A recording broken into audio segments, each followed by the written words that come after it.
तो आज हम आए हैं यहाँ रामपुर मनिहारन से 8 किलोमीटर दूर गांव सिरसली खुर्द में। हम सब के लिए बहुत ही खुशी का दिन है। आज हमारे भाई मोहम्मद शहरियाल ने नीट एग्जामिनेशन को क्वालिफाई किया है और मैं थोड़ा सा उनका फैमिली बैकग्राउंड देना चाहूँगा। आज हम लोग हैं उन सब के शहरियाल के पापा हमारे साथ हैं, जनाब सुलेमान साहब और भाई मोहम्मद साहिर साहब। शहरियाल साहब सिरसली खुर्द से हैं। इनके दादा का नाम अब्दुल कयूम है और पापा यहाँ मौजूद हैं हमारे साथ, जनाब सुलेमान साहब। तो मैं आपको बताना चाहूँगा कि हम सब के लिए बहुत ही खुशी का दिन है। आज हमारे पास कई जगह से खुशखबरी आई है। अभी हम मानकी से आए हैं और सिरसली खुर्द के इस बच्चे ने भी हमारा नाम रोशन किया है, पूरी कम्युनिटी का। हम सब के लिए खुशी का मौका है। हम उनसे साझा करते हैं और पूछते हैं कि उनको कैसा लग रहा है आज इस अचीवमेंट को हासिल करके। तो शहरियाल साहब, कैसा लग रहा है आपको, कैसा महसूस हो रहा है? माशाल्लाह, आपने बहुत अच्छा अचीवमेंट है ये, नीट क्वालिफाई किया है फर्स्ट अटेम्प्ट में, सेकंड अटेम्प्ट में भी। लेकिन मैं आपसे जानना चाहूँगा कि ये जैसे पेंडेमिक सिचुएशन अभी चल रही है, तो आपने किस तरह से तैयारी शुरू की? कब से आप तैयारी कर रहे थे? कौन सी क्लास से आपने सोचा कि भाई मुझे नीट का एग्ज़ाम देना है? 11th-12th में तो पता ही नहीं था, मतलब ज़्यादा ध्यान नहीं था, मतलब नीट और जेई इन पे ज़्यादा पता नहीं था। एग्ज़ाम में ये MBBS के लिए एग्ज़ाम निकालना पड़ेगा नीट।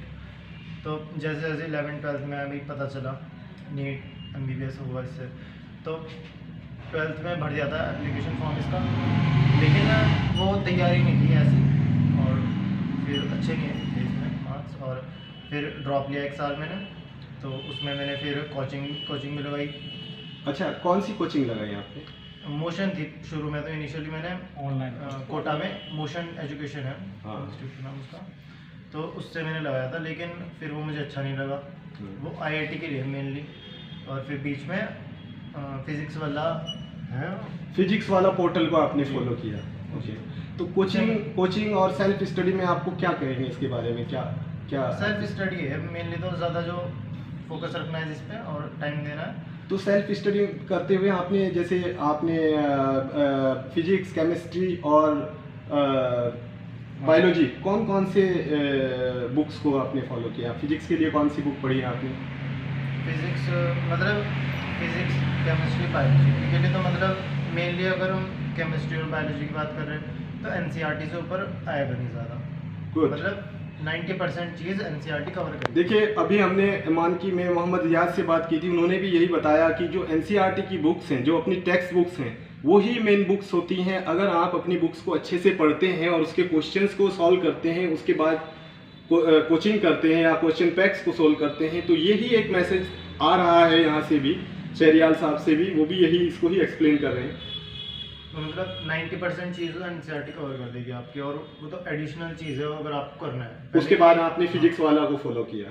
फिजिक्स वाला को मैंने मेनली फॉलो करा, 80% जो चीज़ में 80%। और बहुत अच्छा प्लेटफॉर्म है, बहुत सस्ते में है, और पूरे ओवरऑल ईयर के लिए, ड्रॉप ईयर के लिए 3000 फीस में। क्या स्ट्रेटेजी रही, मतलब कैसे आप टाइम टेबल बना के कैसे पढ़ते थे? पहले साल आपने कोटा से तैयारी की, फिर इस साल जो है आपने खुद से तैयारी की? नहीं, कोटा से मतलब मैंने इनिशियली ना 1-2 महीने कोटा से लगाया था। अच्छा। तो वो अच्छा नहीं लगा मुझे, टीचर पढ़ा नहीं रहे थे, जो दिखा रहे थे वो पढ़ा नहीं रहे थे, तो फिर मैंने फिजिक्स वाला का सब्सक्रिप्शन। बहुत अच्छा मैसेज फिर से मिला है कि कोचिंग में भी अगर आप सेल्फ स्टडी करके जाते हैं या वहाँ से आपको नई हेल्प मिल रही है, तो आजकल जो पहले आपने अपनी किताबों को पढ़ा, टेक्स्ट बुक्स पे फोकस किया, उसके बाद आपने ऑनलाइन पोर्टल्स पे जो हैं उनको ज्वाइन किया, उससे ये एक नया मैसेज है कि आपने self study plus online portal से भी बहुत अच्छे एग्जामिनेशन को क्लियर करने में बहुत मदद मिल रही है। तो तमाम पेरेंट्स के लिए, तमाम स्टूडेंट्स के लिए जो तैयारी कर रहे हैं, उनके लिए एक अच्छा मैसेज है कि अपनी किताबों को अच्छे से पढ़ें और उसके पीछे जो क्वेश्चंस दिए हैं उनको अच्छे से सॉल्व करें, और उसके बाद जो क्वेश्चन पैक्स हैं और डेली टेस्ट होते हैं फिजिक्स वाला पे, उसको सॉल्व करें। तो इस स्ट्रेटेजी से बड़े बड़े एग्जाम को क्लियर करने में मदद मिल रही है। तो शहरियाल साहब, आपके कितने मार्क्स थे 10th और 12th में? 10th में मेरे 83% थे और 12th में 90% थे 12th में। 90% 12th में। ICSE बोर्ड था और 4th डिस्ट्रिक्ट हो रैंक थी। Good good. तो जब आप एग्ज़ाम देने गए, उसके क्या क्या क्या स्ट्रेटेजी रही आपको इस एंट्रेंस को क्लियर करने में? कैसे आपने टाइम को डिवाइड किया? किस तरह से आपने एंट्रेंस में एक प्लानिंग की कि उसको कैसे आपने क्रैक करने के लिए किस तरह से बनाया आपने? अप्रोच क्या रही है आपकी? कौन से पेपर को आपने किस तरह से, क्या रहा कि मैं पहले इसे सॉल्व करूंगा, इस क्वेश्चन पे ध्यान दूंगा, किस तरह से इतने कम टाइम, क्योंकि टाइम का बहुत रोल होता है किसी एंट्रेंस को क्लियर करने में, उसमें आपकी क्या स्ट्रेटेजी थी? मैंने पहले सोच रखा था कि मैं जैसे मॉक टेस्ट होते थे उसमें भी मैं बायोलॉजी पहले अटेम्प्ट करता था, मतलब कम टाइम में अच्छा स्कोर कर लेता था, मतलब उसमें Okay. कम टाइम में हो जाता तो बायोलॉजी सबसे पहले, उसके बाद मैं केमिस्ट्री पे जाता था, लास्ट में फिजिक्स में, ओके। क्योंकि ज़्यादा टाइम लेता था उसके लिए बचा लेता था टाइम। अच्छा, यानी कि आपका जो स्ट्रॉन्ग पॉइंट था वो बायोलॉजी था। जी, तो बायोलॉजी। यहाँ पे ये मैसेज है कि जो आपका स्ट्रॉन्ग है आप उसको पहले तैयारी की, उसको पहले सॉल्व कीजिए, उसके बाद जो आपका नेक्स्ट है उसको देखिए, उसके बाद जो सबसे वो आ रहा है उसको आप बाद में आपने फिजिक्स को किया। इसी तरह से यही स्ट्रेटेजी आपकी मॉक में थी और यही स्ट्रेटेजी आपने एंट्रेंस पेपर क्लियर करने के में यूज़ की। तो ये हमारा एक सजेशन है कि आप जिस तरह से जो कंफर्ट है जिस सब्जेक्ट में, उस तरह की अप्रोच अपने एंट्रेंस के पेपर को सॉल्व करने में लग सकते हैं। पर्सन टू पर्सन अलग अलग है कि जो जिस तरह से आप अपनी स्ट्रेटेजी बना सकते हैं कि कौन सा पहले करना है, जैसे आप कंफर्टेबल हैं जिस उसमें सॉल्व करने में। तो आपका अब जैसे नीट क्लियर हो गया है तो आपका नेक्स्ट एम क्या है, किस तरह से क्या सोचते हैं आप? क्या अब तो कॉलेज की वो है होप कि मिल जाए कोई अच्छा कॉलेज? गवर्नमेंट। तो हमारी सबकी दुआएं हैं कि आपको अच्छा कॉलेज मिले और आप हमारी कम्युनिटी की, सबकी, पूरे देश की आप जो है को सपोर्ट करें, आप कंट्रीब्यूट करें, आपकी जो भी सर्विस हो उसमें आपका ये सबके लिए हो। तो क्या मैसेज देना चाहेंगे जो लोग नीट की तैयारी कर रहे हैं अभी, जो स्टूडेंट्स, उनको क्या बताएंगे आप कि किस तरह से उनको इसको सॉल्व करने में, इसको पास करने में किस तरह से मेहनत करनी चाहिए, किस तरह की स्ट्रेटेजी रखनी चाहिए? अगर आसान तरीके से बताऊँ, मतलब सिंपल तरीके से बिल्कुल, तो बायोलॉजी में तो नोट्स, मतलब बच्चे मतलब वीडियो देख रहे हैं, नोट्स बना रहे हैं, उसमें बहुत टाइम लगा।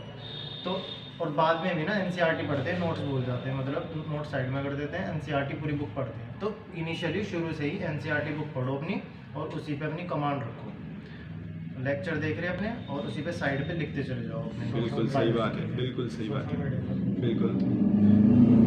ना बायोलॉजी ऐसे कर लिया, और केमिस्ट्री भी बिल्कुल ऐसे ही करो, और उसके नोट्स बना लो जो टफ लगे, जो समझ में नहीं आ रहा, जैसे ऑर्गेनिक हो गया, अपना जीओसी हो गया, 1-2 जीओसी, इनके ज़रूरी है समझना इसमें। और फिज़िक्स में डीपीपी रेगुलर सॉल्व करनी चाहिए, गेट जी। डीपीपी रेगुलर सॉल्व करनी चाहिए। फिज़िक्स की ज़्यादा मतलब ध्यान देना चाहिए उसमें, क्योंकि बायोलॉजी ऐसा सब्जेक्ट है, मतलब बहुत सारे बच्चे कर लेते हैं आराम से बायोलॉजी। फिज़िक्स और केमिस्ट्री में मार्क आते हैं। तो उसके लिए क्या क्या करना चाहिए फिजिक्स के लिए? जैसे फिजिक्स मतलब डीपीपी पे कमांड रखनी चाहिए अपनी, एकदम क्वेश्चन देखते ही पता चलना चाहिए ये पूछ रहा है क्वेश्चन। Okay okay. तो ये बहुत अच्छा मैसेज है। शहरियाल से भी हमें एक कुछ सीखने को मिल रहा है। यहाँ नए स्टूडेंट्स के लिए जो तैयारी कर रहे हैं उनके लिए मैसेज है कि आप कोई भी कोचिंग ज्वाइन करें, कोई भी ऑनलाइन पोर्टल ज्वाइन करें, बट उससे पहले आप अपनी बुक्स को, अपनी जो किताबें हैं एनसीईआरटी की या जो भी आपका बोर्ड है, जो बेसिक टेक्स्ट बुक हैं, पहले उन टेक्स्ट बुक्स को पढ़ें, उसके जो पीछे के क्वेश्चन हैं उनको सॉल्व करें, बेसिक्स पे ध्यान दें। बेसिक्स अगर आपके क्लियर है, उसके बाद जो मॉक टेस्ट है उस पर ध्यान दें, और उसके बाद जो कोचिंग में अगर लगता है तो कोचिंग की हेल्प लें। आप बेसिक जो आपकी जो बुक्स हैं, अगर उसमें आपने उसको थोड़ा स्टडी किया है, उस पर कमांड है, तो कोचिंग में भी उसका फ़ायदा होगा और आपके एग्जाम, आपके जो एंट्रेंस है उसके पेपर को सॉल्व करने में भी काफ़ी मदद मिलेगी। तो मैं अभी बहुत बहुत शुक्रिया शहरियाल, बहुत अच्छी बातें आपने बताई। और मैं अभी शहरियाल साहब के पापा हमारे साथ हैं, तो उनसे भी बात करेंगे, उनसे पूछेंगे कि उन्होंने कैसा लग रहा है उनको, उनके बच्चे ने अभी नीट का जो एग्ज़ाम क्लियर किया है।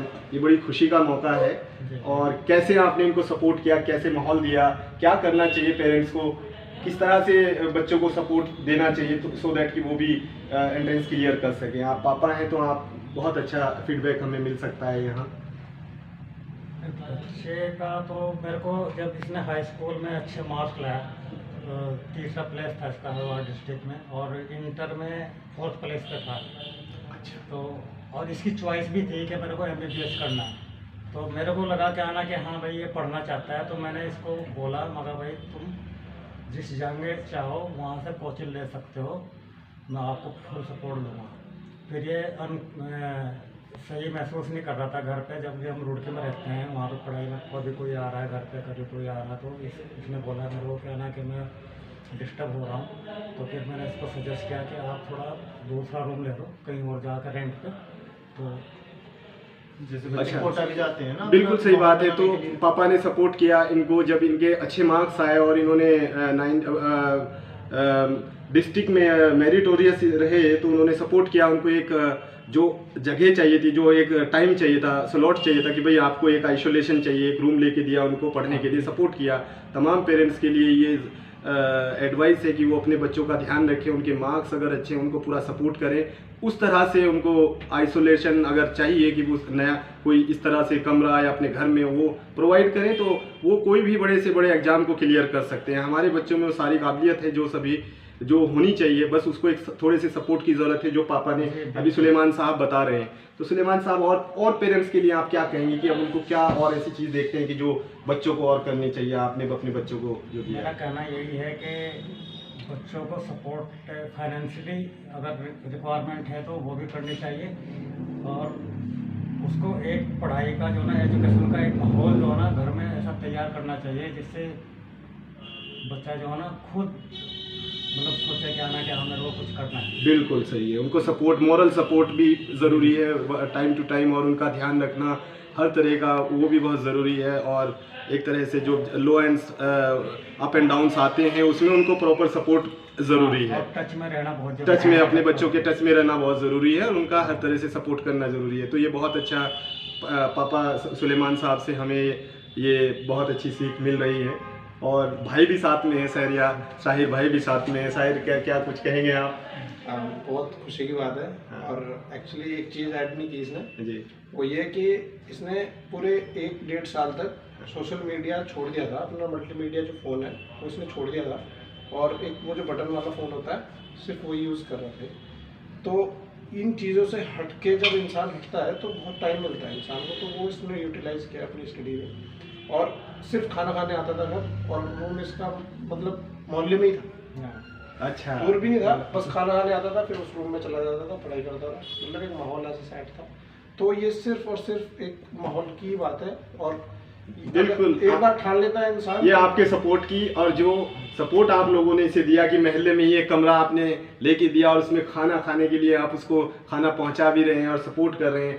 और एक मैसेज ये आया है कि सोशल मीडिया, जब ये एंट्रेंस की प्रिपेयर कर रहे थे तो इन्होंने केवल अपने रिसोर्सेज को पढ़ाई के लिए यूज़ किया, और थोड़ी सी दूरी, जो टाइम आजकल बच्चे ज़्यादा सोशल मीडिया पे रहते हैं, सोशल मीडिया पे रहना चाहिए, बट जैसे इन्होंने बताया कि फिजिक्स वाला जो इनका पोर्टल है उसको यूज़ करने के लिए, मॉक टेस्ट यूज़ करने के लिए, तो अगर हम वाकई इस तरह की स्ट्रेटेजी बनाते हैं, पेरेंट्स जैसे पापा ने बताया कि उन्होंने इस तरह से सपोर्ट किया है, भाई ने बताया कि वो सोशल मीडिया का यूज़ कम किया उन्होंने, तो ये सब चीज़ें अगर हम अपनी स्ट्रेटेजी में रखते हैं कि अपने टाइम का प्रॉपर यूज़ करते हैं, टेक्स्ट बुक्स को पढ़ते हैं, अच्छे से पढ़ते हैं, और ऑनलाइन पोर्टल्स, सोशल उस पर जो ऑनलाइन स्टडी है उसका सही से इस्तेमाल करते हैं, कि आप जो अदर चीज़ें हैं, गेम्स हैं, या उसको यूज़ नहीं करते हैं उस टाइम में जब एंट्रेंस का समय है, उसमें आप जो पोर्टल्स हैं उसमें मॉक टेस्ट और टेस्ट के लिए यूज़ करते हैं, तो वो भी एक पॉजिटिव हो जाता है। तो भाई ने बताया कि उन्होंने सोशल मीडिया का उस समय में कम यूज़ करके,